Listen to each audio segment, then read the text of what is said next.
जय जोहार, जय आदिवासी। આજના યુનો દ્વારા ઘોષિત 13મી સપ્ટેમ્બર વિશ્વ આદિવાસી અધિકાર દિવસના આજના આ કાર્યક્રમમાં ઉપસ્થિત આદિવાસી સમાજના સન્માનીય આદરણીય નિવૃત્ત આઈએએસ આઈપીએસ તમામ અધિકારી ગણ જેમનો અવારનવાર આપણને સમાજના યુવાનોને માર્ગદર્શન મળી રહી છે એવા તમામ અધિકારીગણ, મંચસ્થ તમામ વડીલો, સાથે સાથે સામે ઉપસ્થિત તમામ ક્રાંતિકારી યુવાનો, માતા બહેનો અને તમામ સાથી મિત્રોનો આજના કાર્યક્રમમાં મારા સેવા જોહાર કરું છું, નમન કરું છું, પ્રણામ કરું છું।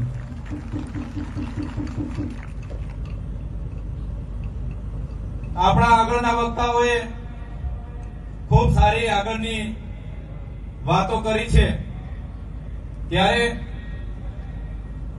એના પરથી આપણે બધા જાણીએ છીએ કે આપણો આદિવાસી સમાજનો ઇતિહાસ ખૂબ જૂનો છે, વર્ષો જૂનો આપણો ઇતિહાસ છે। આદિ અનાદિકાળથી આદિવાસી સમાજ અહીં વસે છે, મૂળ માલિક છે। તમે જોયું હશે હજારો સાલ પહેલાની સિંધુકીની સંસ્કૃતિ, મોહેંજો-દડોની સંસ્કૃતિ, તે વખતે પણ આદિવાસી સમાજની સભ્યતા આપણને ઇતિહાસમાં જોવા મળે છે। તમે રામાયણ ઉઠાવીને વાંચો, એમાં વાલ્મીકી હશે, હનુમાનજી હશે, નિષેધ હશે કે સબરી હશે, પણ આપણા પૂર્વજો હતા। તમે મહાભારત ઉઠાવીને વાંચો, વીર એકલવ્ય આપણા પૂર્વજ હતા।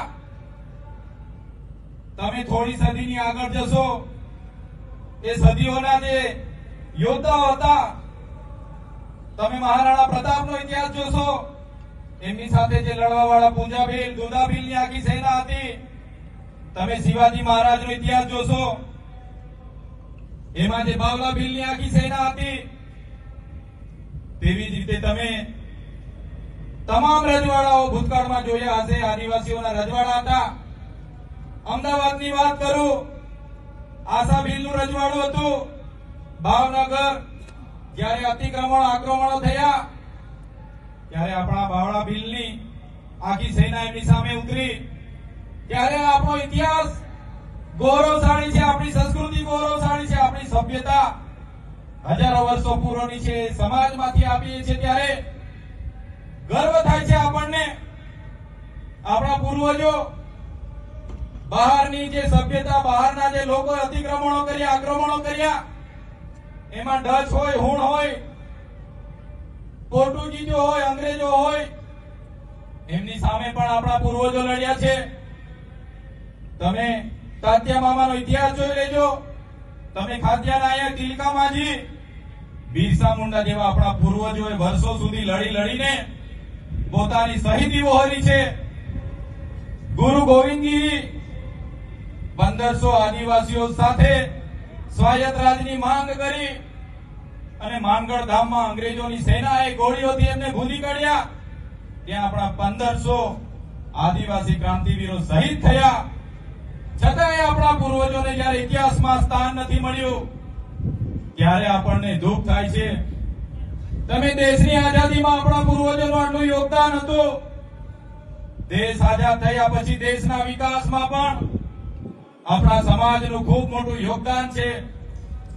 જ્યારે નર્મદા ડેમની વાત હતી, જ્યારે કરજણ ડેમ, કડાણા ડેમની વાત હતી, જ્યારે ઉકાઈ ડેમની વાત હતી, જ્યારે વિસ્તારોમાં રોડ રસ્તા કાઢવાની વાત હતી, જ્યારે આપણા વિસ્તારોમાં જીઆઈડીસી, જીએમડીસી લાવવાની વાત હતી, ખાણ ખનીજ માટે જમીનો આપવાની વાત હતી, દેશના વિકાસ માટેની વાત હતી, કાકરાપાર હોય કે તળાવનું પાણી નથી, ગ્રામ સભાઓના પાવરો નથી, જળ અને જંગલો આજે છીનવાઈ રહ્યા છે, જમીનો આજે છીનવાઈ રહી છે, એના માટે આપણે રોડ પર ઉતરવું પડે છે। અનુસૂચિ 5 માટે, અનુસૂચિ 5 હોય કે પૈસા 1 માટે લડવું પડી રહ્યું છે। આજે શાળાઓના શિક્ષણ, આરોગ્ય, સિંચાઈ, પીવાના પાણી માટે જ્યારે આપણને રોડ પર ઉતરવું પડે છે, ત્યારે હું કહેવા માંગુ છું, ક્યાં સુધી આપણે લડેંગે, જીતેંગે, મુર્દાબાદ, जिंदाबाद। આવેદન નિવેદન ક્યાં સુધી કરતા રહીશું? આઝાદીના 78 વર્ષ સુધી તો આપણા પૂર્વજો આપણા બાપ દાદાઓએ આ જ કરીને સરકારોને વિનંતી કરી કે અમને શિક્ષકો આપો, અમને રસ્તા આપો, અમને રોજગારી આપો. છતાંય આજ દિન સુધી આદિવાસી સમાજ પ્રત્યે સરકારોએ ધ્યાન નથી આપ્યું. એટલા માટે જ આગળ પણ મેં કીધું હતું, આજે પણ હું કેમ છું, આ ગાંધીનગરની પાટનગરની ભૂમિમાંથી જે પણ મારા સમાજના વડીલો અહીંયા બેઠા છે તે સમાજના વડીલોને હું વિનંતી કરું છું, અમારા જેવા યુવાનોને માર્ગદર્શન આપજો. તમારા માર્ગદર્શન સાથે લઈને આવનાર દિવસોમાં સાહેબ, જો આ સરકારો આદિવાસી સમાજની વિકાસ નહીં જ કરવા માંગતી હોય તો સરકારોને હવે લડેંગે જીતેંગે જિંદાબાદ મુર્દાબાદ આવેદન નિવેદન આપવા માટે અમે હવે તૈયાર નથી. અમે અલગ ભીલ પ્રદેશ બનાવવા માંગીએ છીએ. અમારો ભીલ પ્રદેશ હતો, દેશ આઝાદ થયો અને એ ભીલ પ્રદેશને રાજસ્થાન, મધ્યપ્રદેશ, મહારાષ્ટ્ર અને ગુજરાતમાં વેચી દેવામાં આવ્યો છે. આજે પણ અમારા ચારો રાજ્યમાં વહેંચાયેલો ભીલ પ્રદેશ આજે પણ અમારી રહેણી કહેણી, અમારી સંસ્કૃતિ, અમારી પરંપરા, અમારી બોલી ભાષા, આજે પણ અમારા સામાજિક પ્રસંગો, આજે પણ દરેક રાજ્ય સાથે અમારા રોટી બેટીના વ્યવહારો છે. એટલા માટે જ જે 13 જિલ્લાઓ મધ્યપ્રદેશ, 12 જિલ્લાઓને રાજસ્થાન, 14 જિલ્લાઓ ગુજરાતમાં છે, 12 જિલ્લાઓ નંદુરબારથી લઈને પાલઘર સુધીના મહારાષ્ટ્રમાં છે. આજે પણ અમારા એકબીજા સાથેના નાતા જાતા રોટી બેટીના વ્યવહારો છે. ત્યારે અગર આ સરકારો આદિવાસીનો વિકાસ નથી કરવા માંગતી તો અમારો ભીલ પ્રદેશ અમે બનાવીશું, એની રાજધાની કેવડિયા બનાવીને અમે રહીશું. કેવડિયા એટલા માટે બનાવીશું સાહેબ, કેવડિયામાં આપણી ખૂબ મોટી જમીનો છીનવાઈ રહી છે. નર્મદા ડેમમાં આપણા ગામડાઓ વિસ્થાપિત થયા છે. ત્યાં વીજળીનું ઉત્પાદન થાય છે. છોટાઉદેપુરમાં રેતીની ખાણો છે, ઝઘડિયા રાજવાડીમાં લિગ્નાઇટની ખાણો છે. આપણી પાસેથી બધું છીનવાઈ રહેલું છે અને આદિવાસી સમાજને કોઈ પૂછતું નથી. એટલા માટે અલીરાજપુર જાંબુવાને પણ નજીક પડશે, મહારાષ્ટ્ર નંદુરબારથી લઈને પાલઘરને પણ નજીક પડશે, ગુજરાતના અંબાજીથી ઉમરગામ સુધીના લોકોને પણ સેન્ટરમાં પડશે અને રાજસ્થાનના લોકોને પણ સેન્ટરમાં પડશે. આ સરકારો જો વિકાસ કરવા નહીં માંગશે તો અમે જે લડાઈ લડવી પડશે તે લડીશું. કેવડિયાને રાજધાની બનાવીશું અને અલગ રાજ્ય ભીલ પ્રદેશ બનાવીને રહીશું. આ અમારા અધિકારો છે, સંવિધાને આપેલા અધિકારો છે. સંવિધાનના આર્ટિકલ તમે વાંચી લેજો. જે રીતે તેલુગુ લોકોનું તેલંગાણા બન્યું, તમિલ લોકોનું તમિલનાડુ બન્યું, મરાઠાઓનું મહારાષ્ટ્ર બન્યું, ગુજરાતીઓનું ગુજરાત બન્યું, નાગા લોકોનું નાગાલેન્ડ બન્યું, પંજાબીઓનું પંજાબ બન્યું, ઝારખંડ બન્યું, છત્તીસગઢ બન્યું, એવી જ રીતે અમે આદિવાસી ભીલોને અલગ ભીલ પ્રદેશ આપો, અમે અમારો વિકાસ કરી લઈશું.